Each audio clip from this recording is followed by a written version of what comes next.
ഇങ്ങനെ അനീതിയുടെ പര്യായങ്ങളും പ്രതികളും മാറുന്ന പോലീസുകാരൻ സൂക്ഷിച്ചുകൊള്ളുക. എക്കാലവും പിണറായി വിജയനായിരിക്കില്ല കേരളത്തിൻ്റെ ആഭ്യന്തര വകുപ്പ് മന്ത്രിയും മുഖ്യമന്ത്രിയും. ഷാഫി പറമ്പിൽ എംപിക്ക് മർദ്ദനമേറ്റ പേരാമ്പ്ര സംഘർഷവുമായി ബന്ധപ്പെട്ട് ഇന്ന് 2 കേസുകൾ പോലീസ് എടുത്തിരിക്കുകയാണ്. UDF പ്രവർത്തകർക്കെതിരെയാണ് കേസെടുത്തിരിക്കുന്നത്. ഒന്ന് സ്ഫോടവസ്തു എറിഞ്ഞു എന്ന് പറഞ്ഞുകൊണ്ടും മറ്റൊന്ന് ഈ പോലീസുകാരൻ, അതായത് ഈ സംഘർഷത്തിൽ പോലീസ് നടപടിയിൽ ഉൾപ്പെട്ട ഒരു പോലീസുകാരനെ ഭീഷണിപ്പെടുത്തി എന്ന് കാണിച്ചുമാണ് കേസുകൾ എടുത്തിരിക്കുന്നത്. ഇപ്പോൾ നമ്മളോടൊപ്പം ഉള്ളത് കോഴിക്കോട് ജില്ലാ Congress committee president advocate K പ്രവീൺകുമാറാണ്. എന്താണ് ഈ കേസുകൾ UDF പ്രവർത്തകർക്കെതിരെ എടുത്തിരിക്കുന്നത്? എന്താണ് പ്രതികരണം? പിണറായി വിജയൻ്റെ പോലീസിൽ നിന്നും ഇതൊക്കെ ഞങ്ങൾ പ്രതീക്ഷിക്കുന്നുള്ളൂ. ഇതിനപ്പുറത്തൊന്നും ഒരു നീതിയും പ്രതീക്ഷിക്കുന്നില്ല. പോലീസ് ഗുണ്ടായുസം കാണിച്ചത് മാത്രമല്ല, ഒരു MP യെ തല്ലി പരിക്കേൽപ്പിച്ച് അദ്ദേഹം ഇന്നാണ് ആശുപത്രി വിട്ടത്. നിയാസ് എന്ന് പറയുന്ന ചെറുപ്പക്കാരൻ്റെ കണ്ണിൻ്റെ കാഴ്ച കിട്ടുമെന്ന് ഇപ്പോഴും ഉറപ്പായിട്ടില്ല. അയാൾ ആശുപത്രി കിടക്കുകയാണ്. അതിനിടയ്ക്കാണ് എല്ലാ അതിക്രമം കാണിച്ചവർ തന്നെ അതിക്രമം കാണിക്കാത്തവരുടെ കേസെടുത്തിരിക്കുന്നത്. പിണറായി വിജയൻ ആഭ്യന്തരം കൈയാളുമ്പോൾ ഇതിലപ്പുറം ഒന്നും പ്രതീക്ഷിക്കുന്നില്ല. ഞങ്ങളിത് അറിയിക്കുന്ന അവജ്ഞയോടെ പൊട്ടിച്ചള്ളുന്നു. പക്ഷേ കേരളീയ പൊതുസമൂഹം ഇത് വിലയിരുത്തും, പ്രത്യേകിച്ച് പേരാമ്പ്രക്കാരും. കാരണം ഒരു തെറ്റും ചെയ്യാത്ത വലിയ വകുപ്പിട്ട് കേസെടുക്കുന്ന പോലീസ് നടപടിയിൽ ശക്തമായി പ്രതിഷേധിക്കുന്നു. പക്ഷെ ഒരു ഇഞ്ച് പോലും പേടിക്കുന്നില്ല. ഞങ്ങളുടെ പോരാട്ട വീര്യം ഇതുകൊണ്ടൊന്നും തളരില്ല.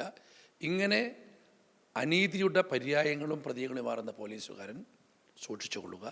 എക്കാലവും പിണറായി വിജയനായിരിക്കില്ല കേരളത്തിൻ്റെ ആഭ്യന്തര വകുപ്പ് മന്ത്രിയും മുഖ്യമന്ത്രിയും. നേരത്തെ പോലീസ് തന്നെ സമ്മതിക്കുന്ന ഒരു കാര്യമുണ്ട്, ഇങ്ങനെ പോലീസിൻ്റെ ഭാഗത്തുനിന്നും ഉണ്ടാവാൻ പാടില്ലാത്ത ഇടപെടൽ ഉണ്ടായി എന്നുള്ളത്. ആ ഒരു സാഹചര്യത്തിലാണ് ഇപ്പോൾ UDF പ്രവർത്തകർക്കെതിരെ കേസ്. അതായത് ഞാൻ പറഞ്ഞല്ലോ, അവിടെയുണ്ടായ അതിക്രമങ്ങളെക്കുറിച്ച് SP പറഞ്ഞതിനപ്പുറം എനിക്കൊന്നും പറയാനില്ല. അവിടെ പോലീസിൻ്റെ ഭാഗത്തുനിന്ന് അതിക്രമമുണ്ടായി എന്ന് SP വെളിപ്പെടുത്തൽ നിലനിൽക്കുകയാണ് ഞങ്ങളുടെ ഇവർ കേസെടുത്തിരിക്കുന്നത്. അവിടെ അതിക്രമങ്ങൾ ഉണ്ടാക്കിയത് പോലീസാണെന്ന് SP തന്നെ പറഞ്ഞിരിക്കുന്നു. എന്നിട്ടും കേസ് ഞങ്ങൾക്ക് കണ്ടാലറിയുന്ന ആരോ പേരല്ലേ, ആ കണ്ടാലറിയുന്ന ആരത് കാണട്ടെ, പോലീസുകാരൻ ഐഡൻറ്റിഫൈ ചെയ്യട്ടെ. ആ ഐഡൻറ്റിഫൈ ചെയ്യുന്ന പോലീസുകാരോട് ഉണ്ടാവുമല്ലോ.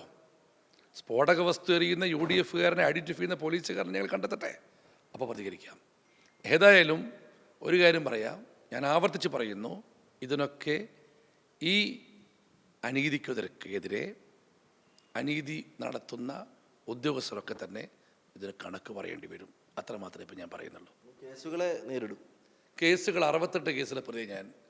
കേസുണ്ടെന്ന് കരുതി കർണാടകത്തിലേക്കോ അല്ലെങ്കിൽ ഹിമാചൽ പ്രദേശിലേക്കോ ഒന്നും ഞങ്ങൾ ഒളിച്ചോടാൻ പോകുന്നില്ല. ഇവിടെ തന്നെ ഉണ്ടാവും. ഞങ്ങൾ അറസ്റ്റ് ചെയ്യട്ടെ, ജയിലിടട്ടെ. ഇങ്ങനെയൊക്കെ ചെയ്താലും ഒരു തരത്തിലും ഞങ്ങളുടെ പോരാട്ട വീര്യം തകരില്ല. പക്ഷേ പോലീസിൻ്റെ നാടൻ ഭാഷയെ പറഞ്ഞാൽ ഈ നീതിക്ക് നിരക്കാത്ത പ്രവൃത്തിയെ കേരളീയ സമൂഹം വിലയിരുത്തും, കോഴിക്കോട്ടെ പൊതുസമൂഹം വിലയിരുത്തും, പേരാമ്പ്രക്കാലം വിലയിരുത്തും. ഈ സ്ഫോടവസ്തു എറിയുന്നതായിട്ട് ചില ദൃശ്യങ്ങൾ അതങ്ങനെ ഉണ്ടായിട്ടുണ്ടോ?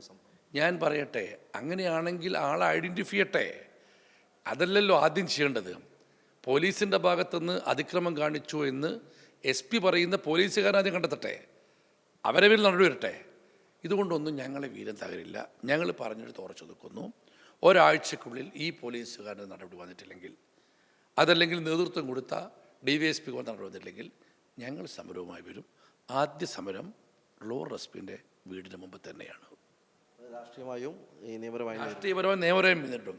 ഞാൻ പറഞ്ഞല്ലോ, ആവർത്തിച്ച് പറയുന്നു, അക്രമത്തിന് ഞങ്ങൾ ഇരയാവുക, അനീതിക്ക് ഞങ്ങൾ പാത്രമാവുക, നീതി ലഭിക്കാതിരിക്കുക, നിഷ്പക്ഷതയില്ലാതെ പോലീസ് പെരുമാറുക, ഇതിനൊക്കെ അനുഭവിക്കുകയും ചെയ്ത് ഇരകളായ ഞങ്ങളുടെ പേരിൽ വീണ്ടും കേസും, അതും വലിയ വകുപ്പ്, അത് ഞങ്ങൾ നേരിടുക തന്നെ ചെയ്യും. വീരത്തോടെ നേരിടും. എന്തായാലും കേസെടുത്ത പോലീസ് നടപടിയെ നിയമപരമായും രാഷ്ട്രീയമായും നേരിടുമെന്നാണ് കോൺഗ്രസിൻ്റെ ജില്ലാ അധ്യക്ഷൻ പറയുന്നത്. ക്യാമറാമാൻ ജിഷ്ണു മീനങ്ങാടിക്കൊപ്പം സലാം മുഹമ്മദ്, മീഡിയ 1 കോഴിക്കോട്.